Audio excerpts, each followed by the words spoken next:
you host writing retreats, and the purpose is to release the untold story.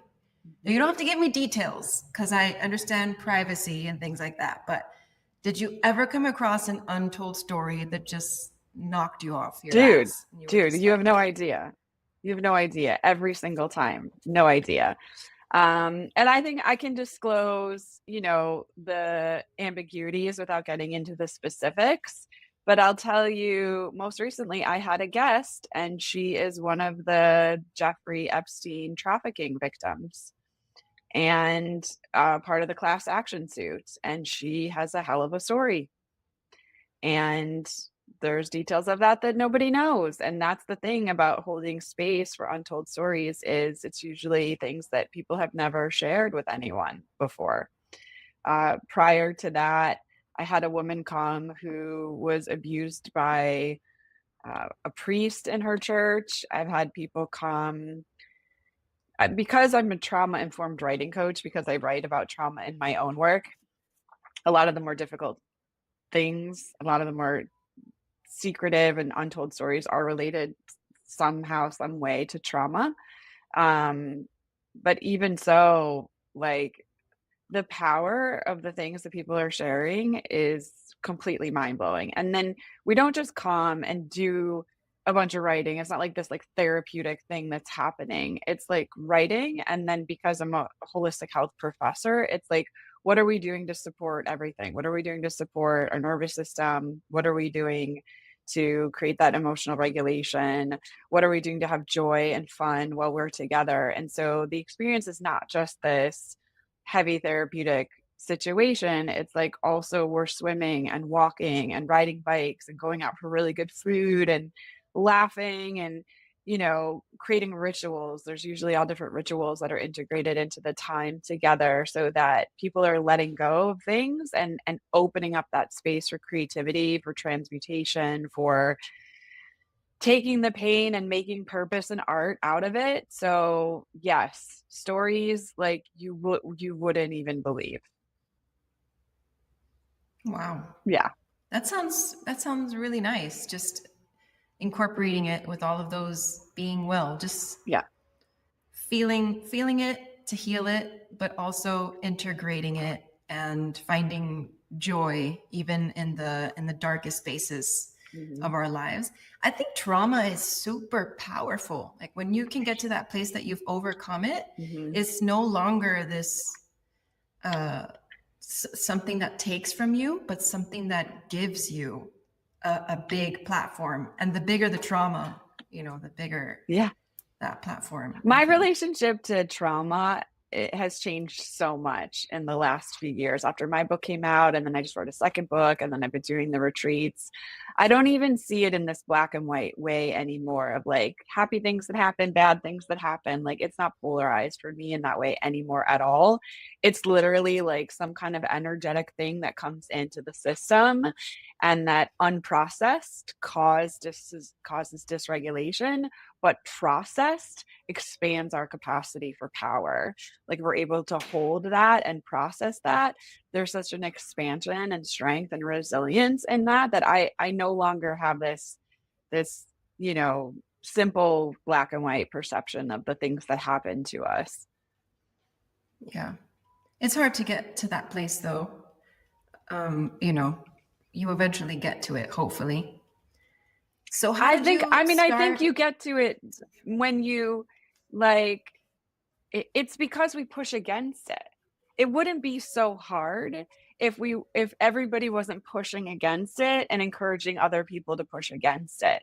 Like if it was easy for you to turn to your peer, to your neighbor, to your partner, to your whatever, like as soon as something happened to you or shortly after something happened to you, and have that intimacy, that space to have some movement and some things to shake it off. Like it wouldn't have to be this generational trauma that was being passed down for hundreds of years. It wouldn't, like, it's the fact that and I write about this in my first book, You're Only as Sick as Your Secrets. It's the secrets, it's the shame, it's holding it, it's the stigma, it's not being able to talk about it freely, it's not having safe spaces to process. There's all these factors that make it hard. I don't think it has to be that hard. We're not going to get through this lifetime without difficult experiences. There's going to be trauma. Trauma is just something that happens that, causes negative emotion, causes harm, and those things are going to happen. But it's really the spaces and the containers and the support around it that makes it easier. It doesn't have to, you don't have to carry it for 100 years. A lot of people do. Yeah, And I mean, especially my grandmother, my great grandmother, even my mother. Like my mother is starting to come out of her yeah, shell a little bit with that. Sorry, mom, for calling you out. But it's a good thing. And we get to me and I'm just like full transparency. So how does writing kind of heal that generational trauma? And what about feeling, I mean, have you come across people that they want to share the story, but they're afraid who they'll hurt yeah. because of writing the story? It's probably the number one thing that people say. Yes, 100%. The writing is so multidimensional. First of all, when you write it down and you tell yourself your own story, you're able to see your own story. You see a lot of things that you're not able to see in day-to-day life. You see patterns in your behavior. You see areas where you thought you were weak, but you were really strong. You get a picture of yourself, a reflection of yourself that's not accessible to you if you don't write it down, unless maybe someone makes a documentary about you and you watch it or something, right? Like this is a tool that's accessible. You just get a pen and a piece of paper and you're good to go, right? Like, so there's that layer of it. That's like the first layer. It's a layer of like self-awareness, right? Beyond that, it creates a transmutation. There's an alchemy process that happens in the writing. There's something about taking this intangible stuff of thought, of emotion, of story, of narrative, of memories, and putting it down in a tangible way that transmutates it. It's like this alchemy process, right? It starts to ground it. It starts to clarify it. It starts to move the energy. So there's it's like a practice, like anything else, like a practice of breath work, a practice of yoga. Like it's a practice that moves it, clarifies it. And then the next thing that happens is that other people are able to witness it. And in the witnessing, because most trauma is relational, it happens between people. In the witnessing, when they reflect back to you, you're so brave, you're so strong, thank you for your honesty, I appreciate you. There's a deep relational healing that happens there. So you have you're restoring a relationship with yourself, self on self. You're restoring relationship with other. I felt so much more at the end of the telling of these stories. I felt so much more like a sense of belonging in the world, a sense of safety in the world, a sense of freedom, being unburdened. I was just unburdened. I said in one podcast interview, I put everything in that book that I don't want anybody to know about me. And when you do that, there's no fucks left to give. You gave all the fucks. They're in the book. You know what I mean? So it's just it's such a powerful practice and tool, and I call it medicine. I call writing has been my medicine. It's been my medicine, and I think it's under access. It's underutilized. It's so easy. We overlook it, I think. Yeah. But what about the part of hurting other people? Like, let's say there are people in your story that, I don't know, we're going through a moment back then. Mm-hmm. They're no longer that way, or they've grown, or whatever the change is. But you had that trauma. And so you're writing about it. Like, do you encourage writing under fake names or under those circumstances, or paint it in a different light so you're not naming the people, or are you just write it as it is, how it is? All the above. So you're talking about two different things. Right. You're talking about writing and you're talking about publishing. So writing, the first time is you put all the shit down exactly as it is, because the first part of the process is a dump. It's just a purge. It's like when you do Aya or something, it's a purge, right? So you do an unedited purge, and that is for yourself. And you get to decide if you want it to share it with anybody else. I recommend you share it with someone like me that's like in confidence, that can witness you, that can validate you, and that can give you insights about what that has, what meaning and impact it's had on your life beyond what you can see. So I do recommend that there's someone that witnesses it. And that part is critical. You can't skip that part. A lot of people, when they come to me, they try to skip that part and like, well, I'm not going to publish that, so I'm not going to write it. No, that's not how it works. That's not how it works. You write it down. If you don't want to publish it, you can burn it, you can delete it, whatever. But you don't get to that full integration until you write it all down. And hopefully you're witnessed by some confidants, right?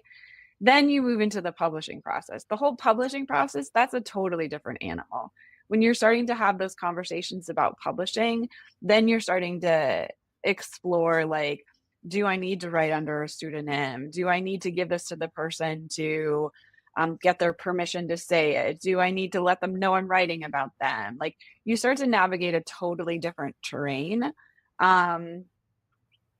And you don't want that worry or those considerations to impact you just getting the story out. That's what happens a lot of times. People use that as an excuse not to do the first draft of the story. They're like, oh, well, but my parents can't see this, or my kids can't see this, or my spouse can't see this, or, you know, they start to do this whole thing. And that's just resistance. It's not, that's just your way of making excuses not to do the first draft. Because there are things that I wrote in my first draft that you will never see in print. I wrote 250 pages for the first book and 250 pages for the second book, and there's 250 pages you're never going to see because they're not for publication. They were an important part of the process of writing, but there's some people that I wrote about that would be deeply negatively affected by what I was writing. I didn't want to have that consequence. I contacted them directly and did some, you know, accountability with them directly, and I decided to leave it out of the manuscript. So you get to make those decisions. I have another client that he was writing about an ex-business partner, and the relationship ended badly, and he sent him a copy of the manuscript. We were about to go to print, and he sent it and he said, just so you know, like, we haven't spoken in a long time, but I'm going to be publishing this book and you're mentioned in the book. And the partner said, I don't want to be mentioned in the book. And he honored that. He like changed the language so it didn't sound like a business partner, like it sounded like a different relationship, like he just kind of disguised it a bit. So you get to decide if you want to honor those kinds of requests, you know. Okay. That's good. I like it's important to just get it all out there. And how did you decide, because you were giving therapy and you're a psychologist, right? Well, And giving therapy to people first? Well, I have a PhD in transformative studies, and I've been teaching holistic medicine for 100 years. And one of my certifications is in coaching. So I never did traditional therapy with people, but I've always done health and wellness coaching with people. And then during the pandemic, started working a lot with plant medicine and started doing some psychedelics and integration coaching with people. So not traditional therapy, but on the border. So how did you get to these writing retreats? The universe. The same way I get everywhere, because like it just happens. I put out the book and people said to me, I want to write a book, and I put up an offer for a retreat because I didn't have the bandwidth to be doing a lot of like book coaching. I just was like, you can come for 2 days. I'll work with you for 2 days. And then I offer them other resources and support if they need a developmental editor or a copy editor or book production or whatever. But I felt like my zone of genius and given my lifestyle and my commitments, the place where I could really support was like a 2-day intensive experience with me in West Palm Beach. And sure enough, like a dozen people have come down you know, in the last year to do it because it's a great way to get your feet wet. We can map the whole manuscript in 2 days, or if there's one part that you really want to dig in and sort out, we can do that. Or if you just want to ask me 7 billion questions, which is what happens often, then you can just walk around with me for 2 days and ask me all your questions. So it's just like a nice way to access an author who knows the journey and creates a safe, confidential space for you. Because the other thing that happens is when you're writing your own story, you're not sure if that story has any real value. You don't know, like, does my story matter? Should I tell my story? Like, does anybody care about my story? And when you have an experience with me, I will find the value in your story and reflect it back to you so you understand the story that you're actually trying to tell and how that could be a positive gift, for others. So it felt like a good fit for my expertise and people seem to like it. Yeah, it sounds like a great idea. I would love to go on a writing retreat. Do I like can I go on your writing retreat even if I don't want to publish a book? Oh, I want it to be yes. more of an emotional experience? Only 2 of the 12 people have gotten to publication that I've started working with. So one is a professor from Chicago, and he was already in production on some stuff and just needed like a sabbatical, a place to process. And so I worked with him and he went to publication. And then the client that I mentioned, who's in publication now, but like the others, a lot of them are really early on in the early stages and haven't gotten anywhere near publication. Some of them may never get to publication. I think it's something like 2% of people that start a book get to publication. It's some very, very, very low number. But that does not diminish the value of attempting it. It doesn't change the fact that even if you only write it down for yourself, you will be changed physically, mentally, emotionally, spiritually. So I think, especially in Western society, we're very like goal oriented. It's like, well, why bother if I'm not going to publish the book and be a New York Times bestseller? Like, that's not the point. That's not the point. The point is write down your story. Your life will be changed. Go on a writing retreat. You will connect with parts of yourself. You will massage your creativity. You will find inspiration to write a song or paint a painting. Like, it's not just about becoming a New York Times bestseller. That's not the point. Yeah. So I know you did, well, I was reading in your bio that you've done retreats for Silicon Valley tech dudes, tech bros and chicks, I guess, because there's also tech chicks, but also university groups, and now you're working mostly with private. What are the differences between those different kinds of retreats? They're all super different. Yes, I've probably been on, I don't know, somewhere between 50 and 100 retreats myself, from 10-day Vipassana Wow. retreats to, yeah. I mean, I've been on That's a lot. yeah. I've been at every major retreat center in the US for sure. Everything from Omega to Esalen to Kripalu. I've been in destination locations in various places in India, and so retreating has been an important part of my life for as long as I can remember. First retreat I ever went on was probably during maybe my Kundalini training in the early 2000s, maybe 20 years ago. So retreats have been a very integral part of my life for my whole life, or half my life. And I've facilitated lots of different kinds of retreat. At the property that I was managing in California, the Silicon Valley property, those were collaborative retreats with like the tech folks.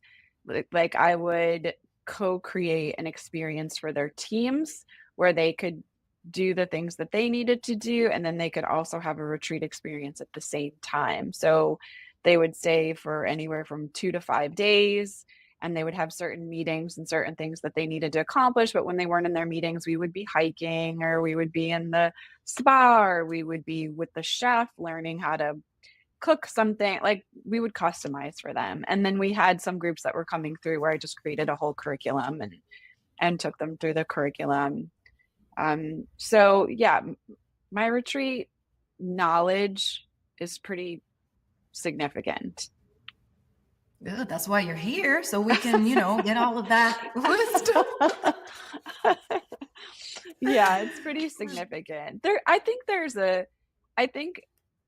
there's a special sauce to creating a retreat that meets an outcome, right? Like, I think a lot of people think of retreats as like you're just going somewhere to relax or so. I don't know. Yeah. I think the mainstream perception of retreat, I don't think the average person realizes how strategic the design is to achieve a certain outcome. Like, if I need you to leave, if you're coming to the retreat because you need to lose 10 pounds in a week, that's a completely different retreat than if you're coming because you're a drug addict and you're in detox. I've worked in addiction treatment centers in California for 4 or 5 years.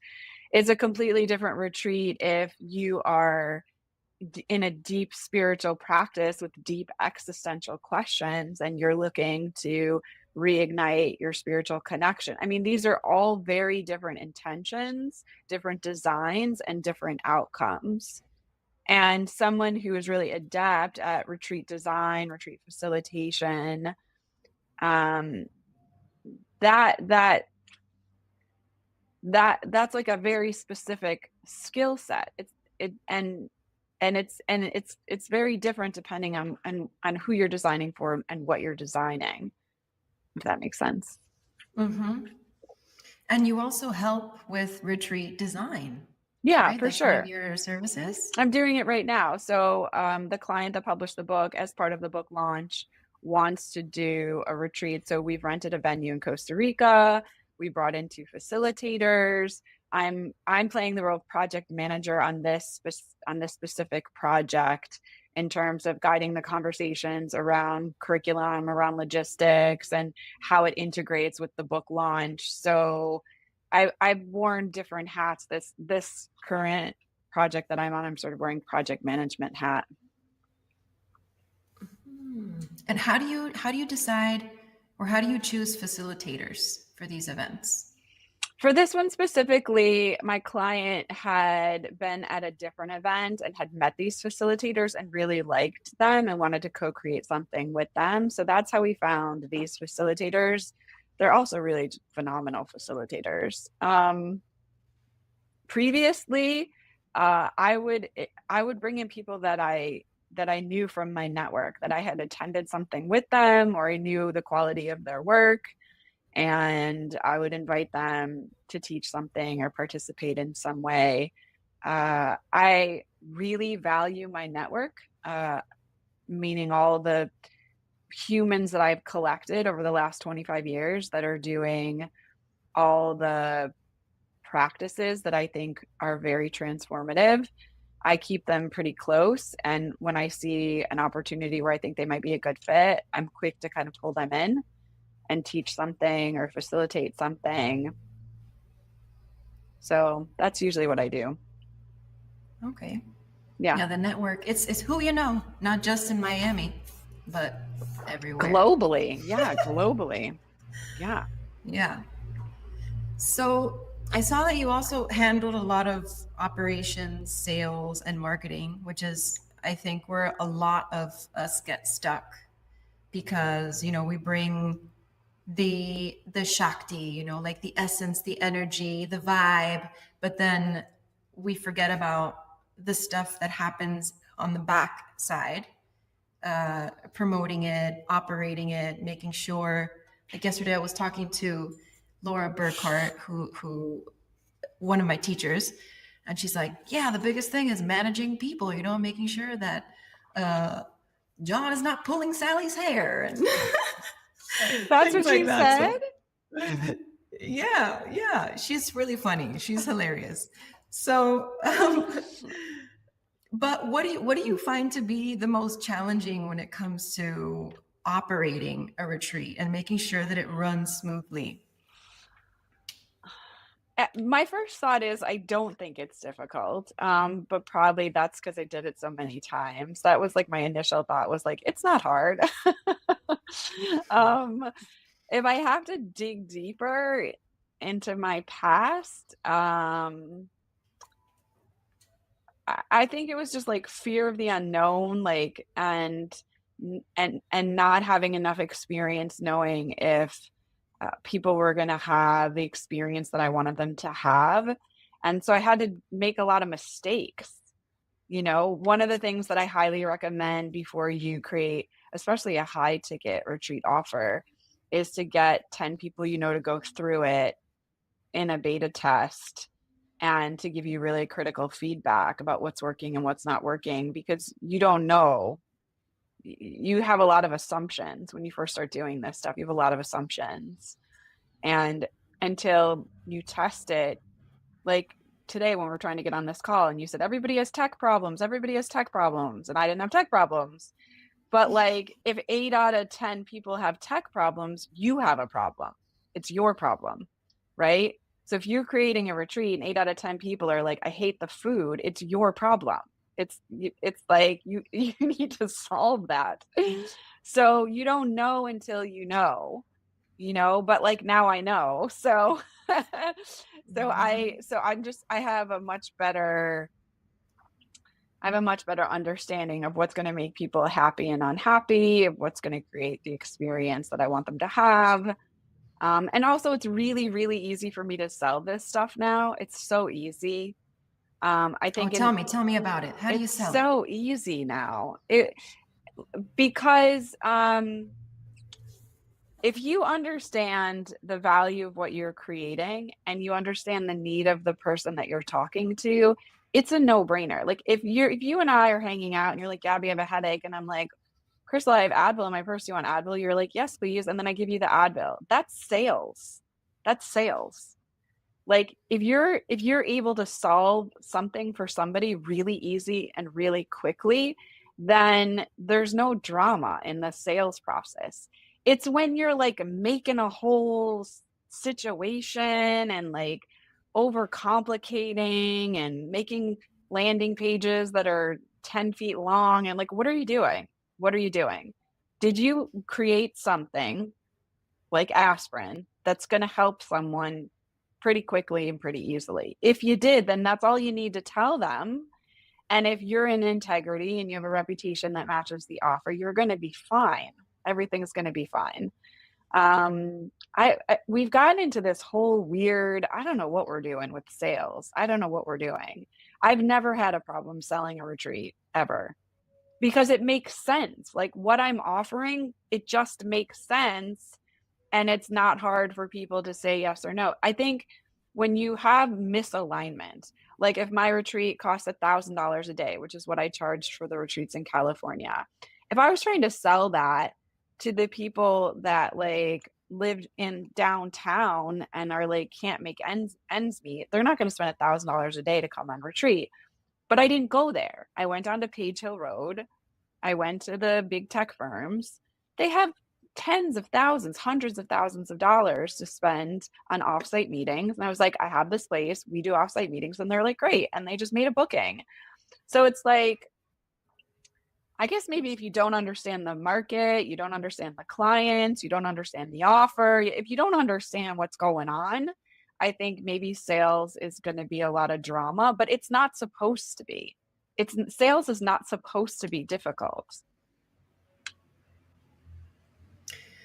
But this, like you said, you got on the call and like, this is not supposed to be difficult. It's not supposed to be. And yet it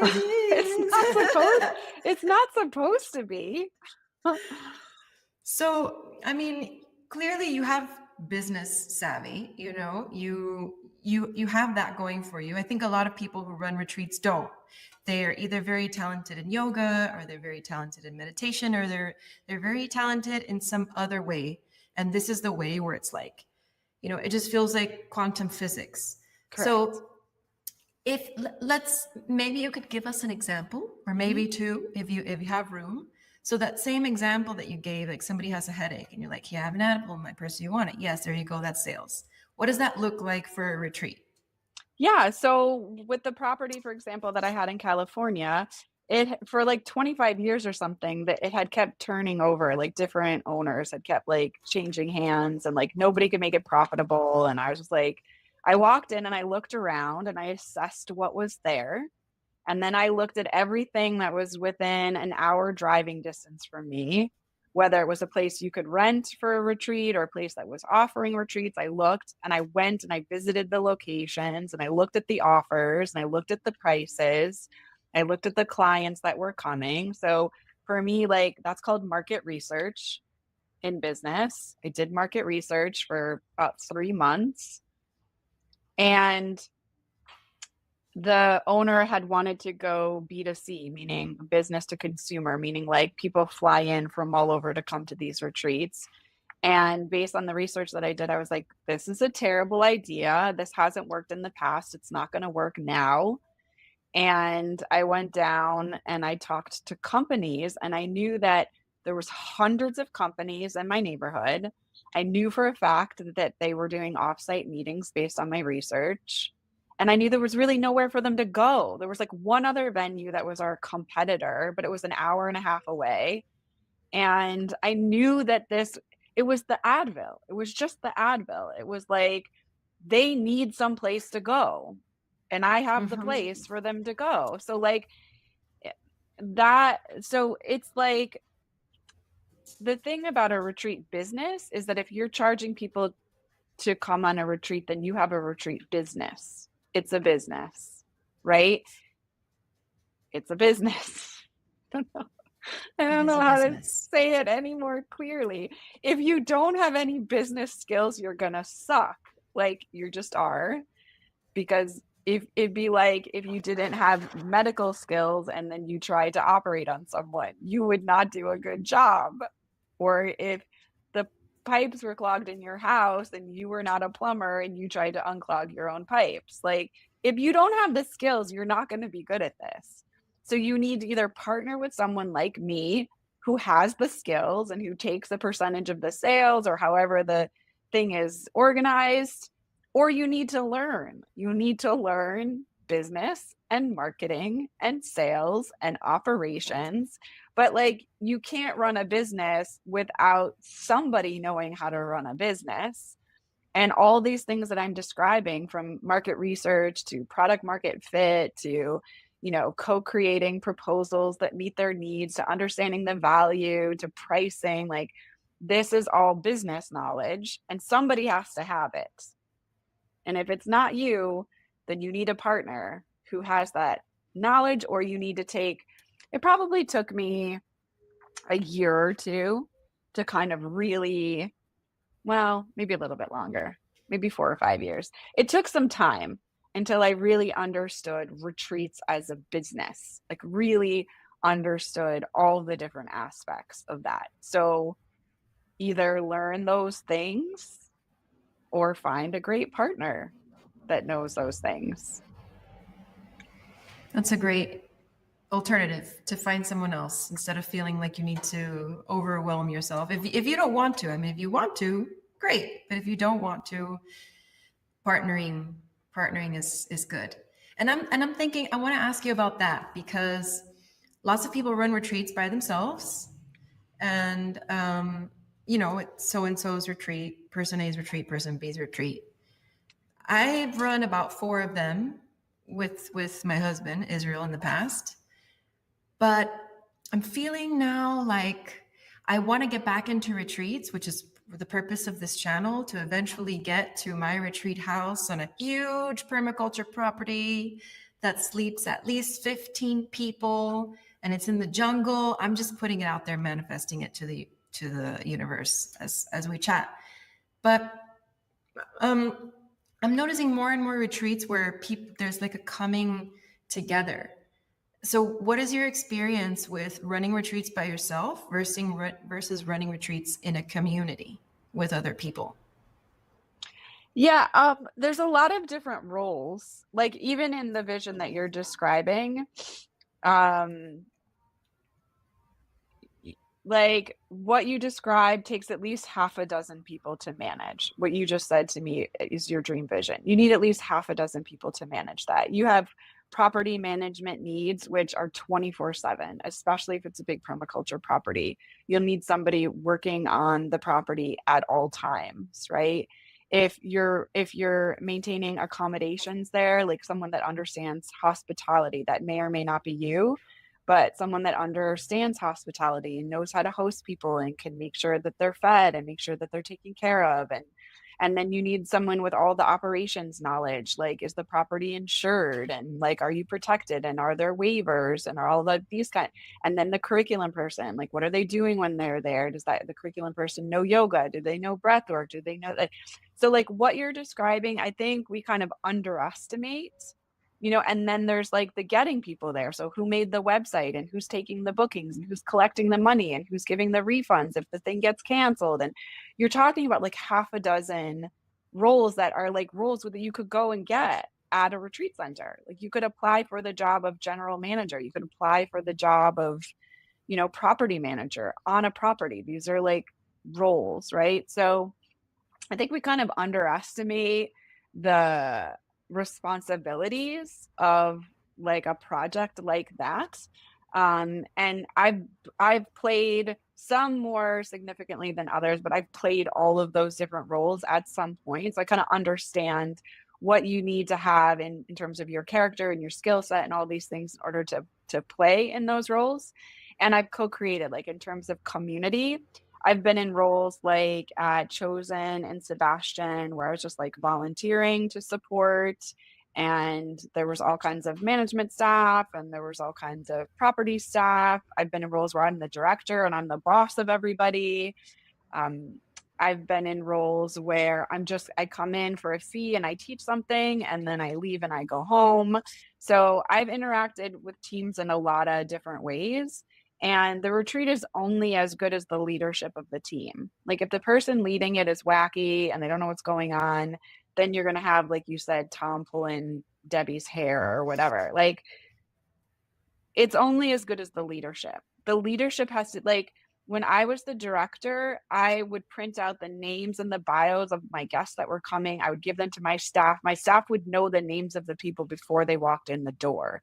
We were very like intent on knowing like any kind of food allergies and any kind of physical conditions, and could they go on long hikes, could they not go on long hikes, like, and customizing small details to each person so that they felt so totally taken care of and so honored in their experience. And so like you need really strong leadership to execute these things well. Again, you're not going to go from zero to perfect. You have to take imperfect action. So you have to try and you have to test out different things and you have to learn as you go. But I do think it's like anything else. I joined a gym in my neighborhood recently, and I went to the yoga class at the gym. And Krystal, when I tell you, it was the worst yoga class I've ever taken. Oh, that sucks. Like the mat smelled like ass. It's like they never Oh, cleaned no. the mats. The room was No, just no. like, there was no mirrors, there was no ventilation. The teacher talked too fast. She was moving around the room, so you never knew where she was. The guy next to me is farting on me over here. Like, it was the worst. I've been taking yoga classes for a long ass time. Okay. Okay, so, but I started giggling. I was laughing so hard I left. I left halfway through the class because I'm not going to make myself stay in a situation that's just ridiculous. But it was the first time in a very, very long time I've been in a bad yoga class, because I only go to boutique yoga studios where I'm familiar with the teachers, where I know the class is going to be perfect, because I'm a snob. I'm a yoga snob. I'm a bougie yoga snob, right? I want good yoga. And it must be 10 years since I've been in a bad yoga class, right? But yesterday I went to this terrible yoga class. I'm laughing my ass off. I leave and then I'm like, oh, I remembered. I had like forgotten that you could go to bad yoga. I had forgotten that was a thing. She like nobody was in alignment, like she wasn't paying attention. But anyway, it's the same thing with a retreat. If you're in a bad retreat, man, you know you're on a bad retreat.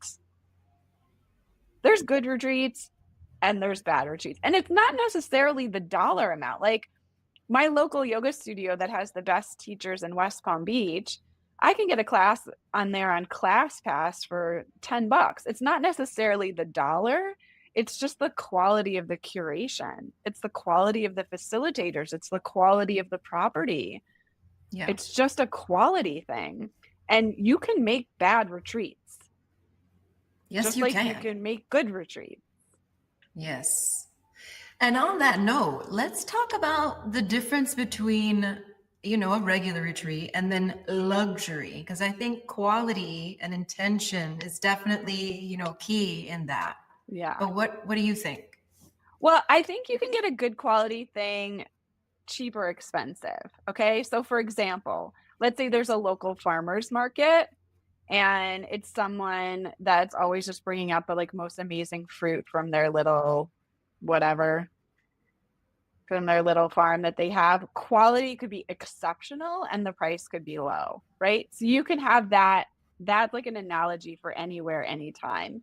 You might find that you can find good quality for a reasonable price. So quality and luxury are not necessarily synonymous. What luxury does is it sort of vets out the really bad stuff. So let's say you also go to some vendor on the side of the road and the stuff is just shitty. Like, okay, and then you get a stomach ache. That's also possible because it hasn't been vetted, right? There's no vetting on it. So it's kind of like trial and error to find like good quality at a reasonable price. Whereas luxury, like everything has been vetted for you. The space, the employees, the quality of products, everything from the soap that you wash your hands to the bed sheets to the teachers to the food. Like luxury it's kind of like a checklist of ensuring quality and certain standards across the board with everything that you could possibly think of. And you know it when you're in it. Like I was just most recently in a luxury retreat property in New Mexico for my birthday, and the plush bathrobes in the bathroom. The fact that I would leave my room to go wherever, eat whatever, and the whole room would be turned over in like perfect condition by the time I got back. Like pillows fluffed, room smells beautiful, you know, like someone at your beck and call all the time, whatever you want, whatever you need. Like there was always someone hovering around, not like intrusively, but just kind of hovering that if you were like, I'd like some water, 2 seconds later, you would have water, So there's just this like attentiveness. There's this curation, like the quality of all the furniture was really high end. And you can tell that they hired some luxury interior designer to make sure the space was designed in perfection. Um it's just an attention to detail. It's next level. It's like an artistic experience is the best way I could describe it. It feels so beautiful and thoughtful at the luxury level. And I think sometimes we have this stigma around luxury that it's like expensive for no reason. And some shit is expensive for no reason. Like that's accurate with some stuff. But the luxury environments that I've been in, it's not expensive for no reason. Like it's expensive for a reason. Like you taste the food and you're like, oh my God, where did this food come from? Or the quality of the treatment that you get or the instruction that you get or the attention that you get. It's really it's on a different level if you're in a luxury environment. Yeah.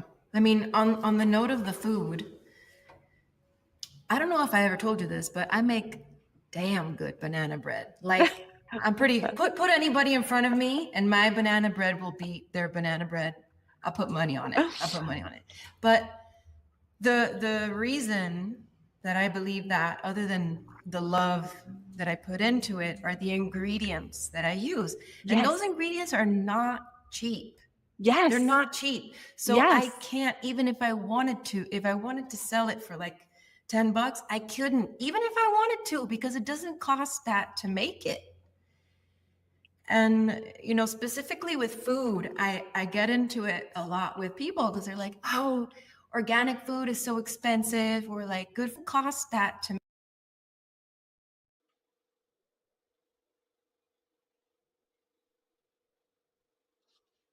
to have good quality food.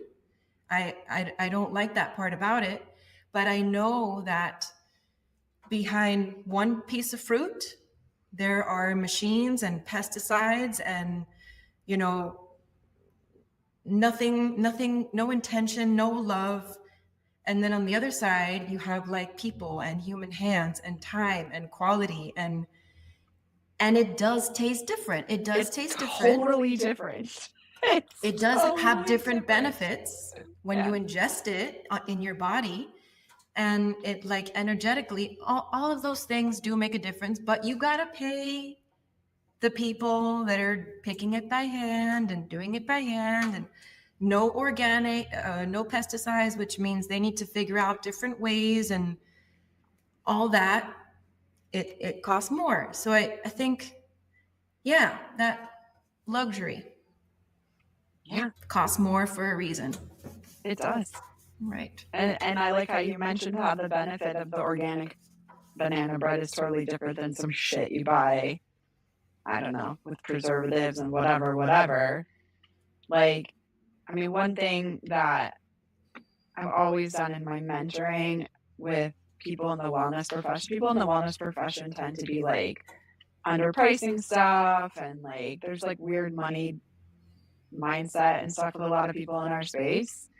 And I've always encouraged them to go out and try, like, just can you spare $50 or $100 to like try something you've never ever tried before that is luxury? I don't care what it is. I don't care if it's a facial. I don't care if it's like a piece of clothing. Go see what you're missing. Go see what you're missing. You will be astonished. And hopefully it will motivate you to create better quality, to charge better prices, and to play in a space that has more impact. Because it has more benefit. The organic banana bread is better for you. It is. Yeah. I mean, look, I'll give you a quick example. We've only been eating banana bread now as the only form of sugar in the house, because anytime we go eat a cookie, a bread, or whatever outside, my teeth start hurting. Yeah. And yet my teeth never hurt when I eat my banana bread, which is weird. But there is this thing about money. I just wanted to say that. Just buy my banana bread. There is this thing about yeah, right. It costs $1,000 to ship it worldwide. This thing around money, and I, even when I did those 4 retreats, there was a lot of people that wanted to attend that they couldn't, and I was like, oh, okay, let's find a way that you can come for free. And you always want to make things accessible, and I don't want to lose that. I think it's important to make things accessible, but there is another side, like having experienced living with zero money and living with money. I see that money is not a bad thing, as much as a lot of spiritual paths want to make you think that it is. And when you have more of it, you can give more of it. Like the lady that used to clean at our house, which I miss her so much because we moved.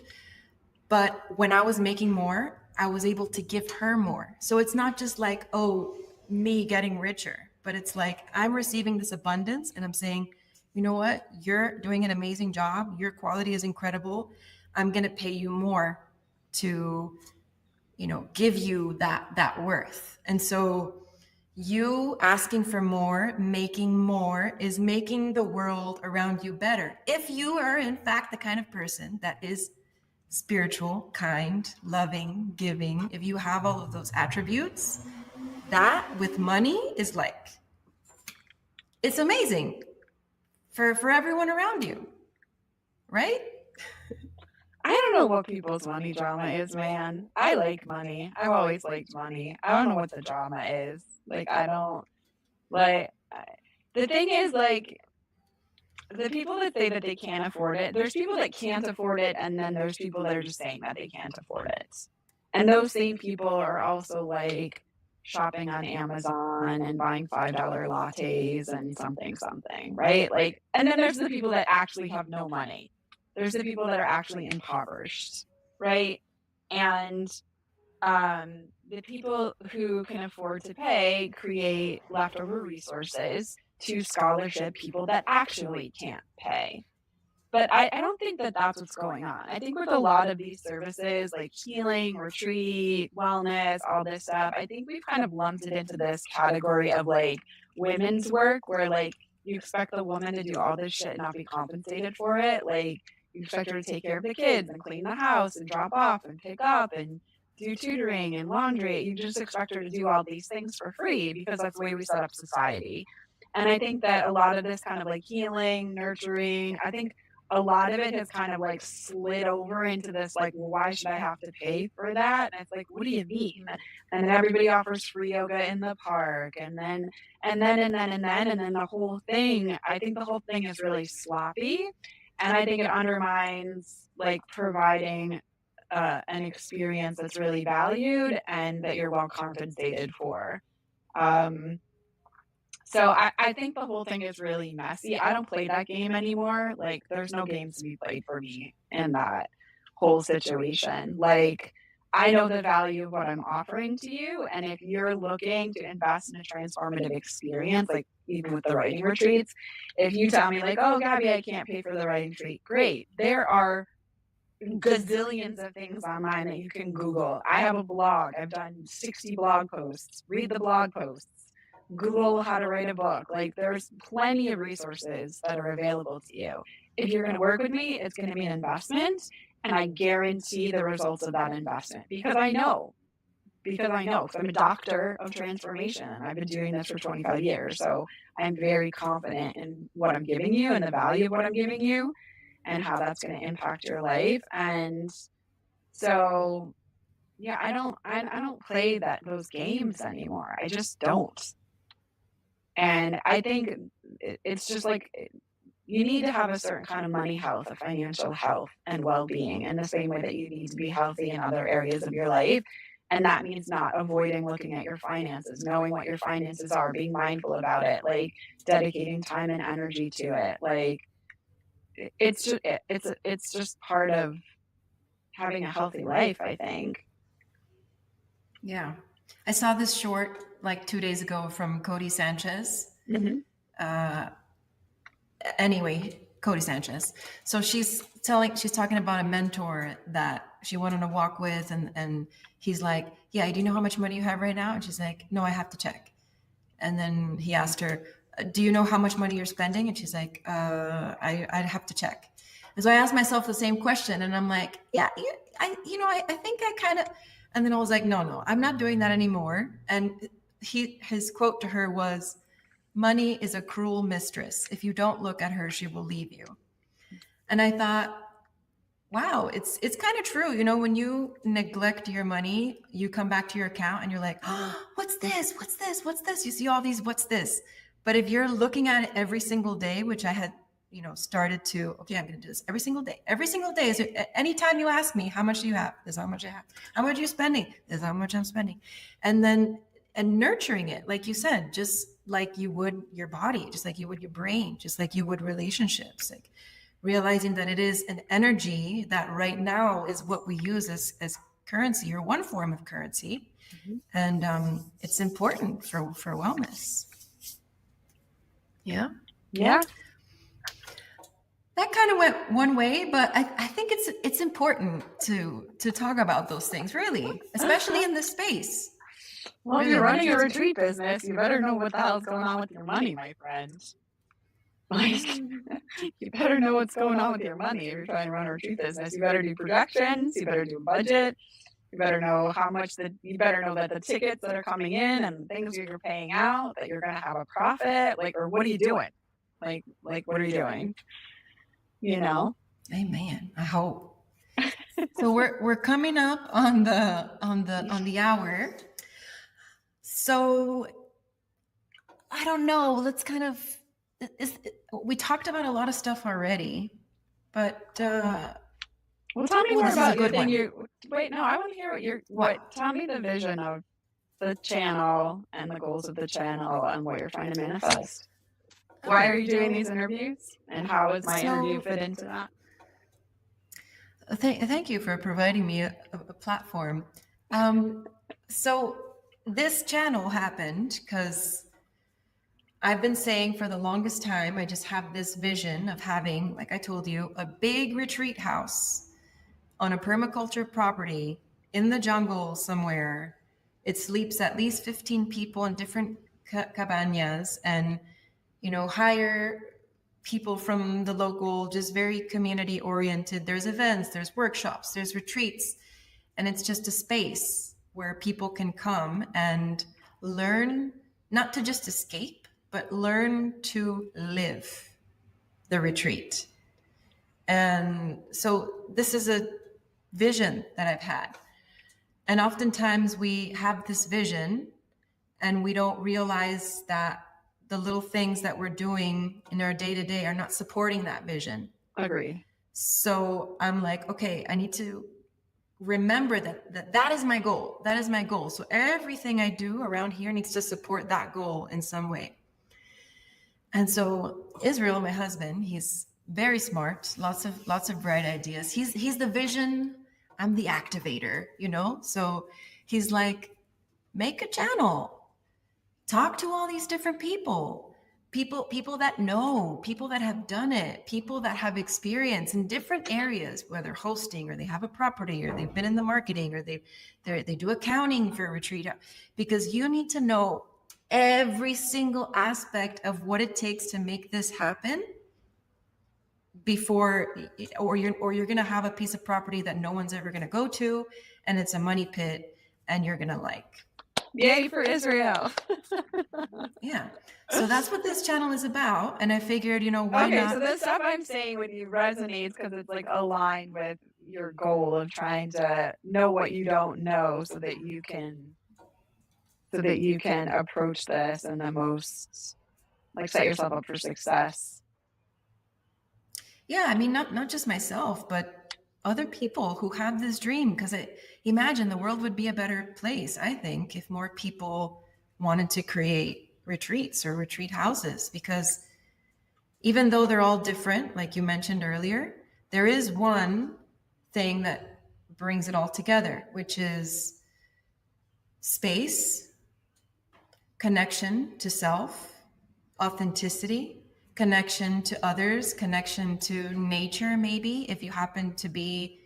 So it's people going out, and my friend Stephanie mentioned it before, and Laura also mentioned it. Like, everyone who's led retreats has mentioned that the community connection, the vibe is different. Like, they notice that people behave differently. Like, all of a sudden their walls come down. For sure. They're more vulnerable. Yeah. It's more peace and love. And like, why can't we be that way in everyday society? Like, why does that only happen on retreat? And then we go back and we're like, you know, again. So it's that, just trying to spread this idea of let's live the retreat, let's make more retreats, let's build more retreat spaces, and then maybe the world will become one big hobbit land. I hear you. I hear you educating yourself and then wanting to spread that education to others. Yeah. Did you meet Kit Kat before? Oh my God, stop it. Kit Kat. Kit Kat, that's Krystal. He's always like, who are you talking to now? Oh my God, his little paws. He's so cute. I don't have any around me right now. They're all sleeping. Oh, Yeah, totally. Well, after we're recording, I'm going to ask you about the booty tapping, but apparently cats like that, huh? Oh, yeah, I'm always slapping him. He loves getting slapped. So nice. It's so weird. Okay. Well, is there anything else that you'd like to share before we No, I mean, if people want to close? connect, like they should. I think what you're creating has a lot of value. I think there isn't a lot of good education around retreat businesses. I think this has a lot of value.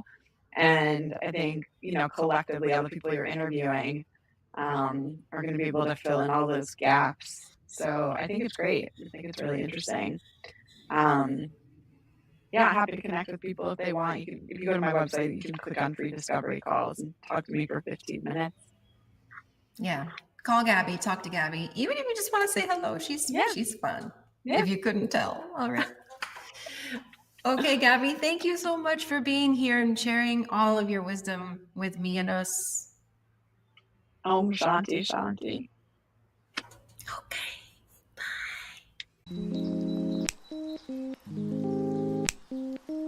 Bye.